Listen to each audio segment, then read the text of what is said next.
council who are here, members of the senior management, Joe Morelli and some others who are here today. My purpose here today is to address certain issues that have arisen concerning my service as mayor and my candidacy for that position in the upcoming special elections. I'm going to give you some background here, and I hope you're patient with it so that you'll understand the context in which this announcement is made. When the city converted to the strong mayor system, form of government in the mid-'80s, the city set up a charter commission to reflect the change in governance that was necessary in the charter.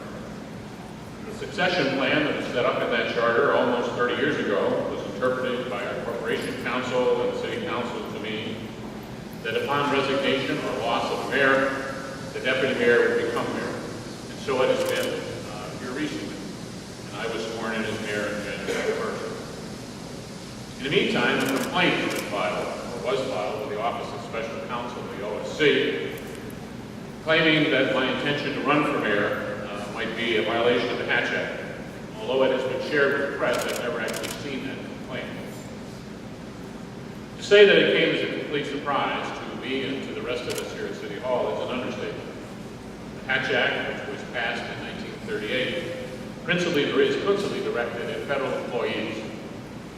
However, it also deals with, and it doesn't give the federal government any control over local elections or who's the mayor or any of that sort of thing. It does provide, however, for the loss of some amount of federal funds if someone who is determined to have violated the Hatch Act in a local election does so. And it is directed locally at people whose positions are funded by the federal government or federal funds, or who administer those federal funds, or who are involved in the supervision of such people. I have never been involved in any of that.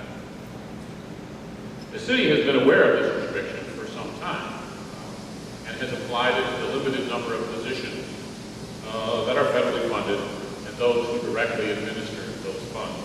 And again, I was in none of those positions. In addition, certain positions and categories of people are exempt from the act. And one of those positions is mayor. That is what's caused sort of current controversy. In our subsequent discussions with the Office of Special Counsel, it was communicated to the city and the attorney representing me that the language drafted by our Charter Commission on succession was or may not be clear enough to satisfy the status of my role being mayor, and therefore exempt. One would be exempt, the other would not be. For instance, the charter says the deputy mayor shall act as mayor. Apparently, if it had said the deputy mayor shall be mayor, that would have made a difference to the people who interpret this. Only a lawyer would love these kinds of distinctions.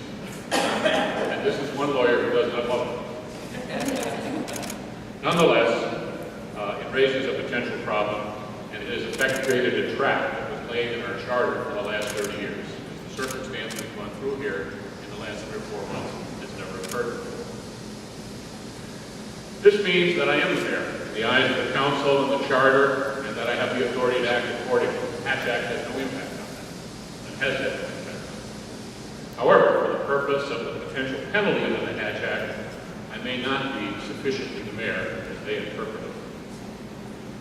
In addition, the Hatch Act has been interpreted broadly, so it might apply to any government employee who is part of or whose salary was paid, part or all of their salary was paid by federal funds, or who administered federal funds, or who supervised any employee who administers federal funds, no matter how remote in the chain of supervision. It is also political activity is defined broadly as well. For example, having a conversation about running for office, or commissioning a private poll, or authorizing some intent, or announcing some intent, rather. All could be interpreted as political activity in the Hatch Act. In essence, by that measure, those interpretations, if they are in fact applied to the situation. A large number of elected officials right here in Monroe County who have served in management roles in government, as deputy sheriffs, assistant attorneys, other kinds of positions, all of whom may be found to have violated the Hatch Act. In fact, it's a law that's become an election trap. As it basically says, any government employee with any responsible position touches federal funds, and almost all of us do, at some level, in this day and age, cannot run for office without quitting their job. I don't think this is what the law was intended to be, but it's possible that it could be interpreted that way. Oddly enough, this law is only enforced if there's a complaint, and so violations can and do happen around this country every day, but they're never acted upon unless there's no complaint. Of late, as a result, this law has become a device to politically influence the selection process in a way to eliminate certain candidates, or to try to. All of this means that even though I have never handled federal funds here or supervised anyone directly in the past, the Hatch Act might apply to me. And it might be, and in a way that the charter was worded, would mean that I'm not exempt. A political campaign by me now, therefore, might trigger the Hatch Act and an infraction. So the options, while the Hatch Act itself is not very clear, the options available to me are pretty clear. Apparently, if I was appointed mayor by the council and ran for office in the fall, for whatever reason that might be viewed differently by the OSC, then I could be exempt. However, this leaves considerable uncertainty as to how that determination and when it might be made, and this is not what council has decided to do, and it's not what I think we should do. I could resign as mayor and continue to run for the special election. My attorney has told me that if I do that, in his conversations with OSC, that will conclude the matter. I could fight this, continue to serve as mayor, continue to run. There are ways in which you can challenge it, and I don't believe we have a Hatch Act violation. However, the time frame in which that might be resolved and having to be the subject of what we talk about for the next 3 months is really unacceptable. So what do? I came here because I came to government to help Mayor Duffy make this the best city in which to live. City in which I've lived my whole life. We are reversing a decade of decline in terms of economic development. We're reducing the cost of government. We've made gains in public safety. And we're finally talking frankly about education and restoring faith in this city. We must move forward and not backward. I'm running for mayor to continue the work, and I honestly feel we are at a turning point in our history. We need to keep moving forward with investment and momentum that we have gained in the last 5 years. In many respects right now, despite the financial difficulties we have, the stars are aligned. Real reform is being proposed in Albany for the first time that I can remember. And Albany is a place where we have a lieutenant governor, who is the former mayor here, and Bob Duffy. This is no time to get sidetracked intramural politics. And all is not rosy, as you know. All is not rosy. We're facing a budget shortfall that could approach $50 billion, and it's not a one-year shortfall. It's going to go on for several.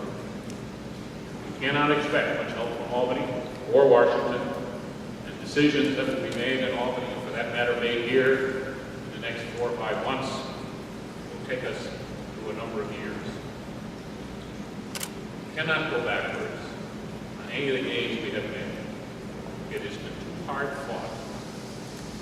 It's imperative that we keep the talented management we have in the city here and not scare them away. So a decision has to be made, and it has to be made by me. And I've decided that I cannot in good conscience continue to serve and run for this office with the risk of an adverse Hatch Act finding or the intention to fight such a determination. I do not want that to be the subject we talk about for the next 3 months, even though some would like to. An ultimate win or a loss interjects uncertainty into this undetermined time, and in an undetermined time. I came here to help the city, and not to have it risk fines or penalties. The possible loss of even $1 federal is too much to risk, even though it has no impact on me